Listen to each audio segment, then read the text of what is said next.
আসসালামু আলাইকুম। আজকের পোল আমাদের একটি মারাত্মক সামাজিক ভুল নিয়ে। আপনার কি মনে হয় রাগ করে অন্যের বাবা মাকে গালি দেওয়া একটি সাধারণ ভুল? উত্তর দেওয়ার জন্য দুটো অপশন, দ্রুত কমেন্ট করুন। এ, হ্যাঁ, এটি শুধু সাময়িক রাগ প্রকাশের একটি উপায়। বি, না, এটি নিজের বাবা মাকেই অভিশাপ দেওয়ার সমান কবিরা গুনাহ।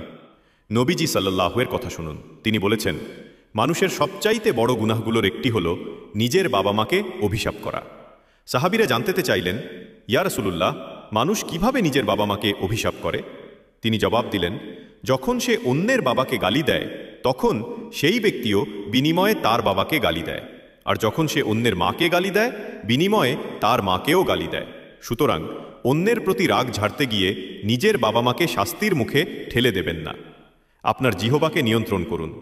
অন্যদেরকে এই কঠিন পরিণতি সম্পর্কে সতর্ক করতে এখনই ভিডিওটি শেয়ার করুন। চ্যানেল সাবস্ক্রাইব করার অনুরোধ।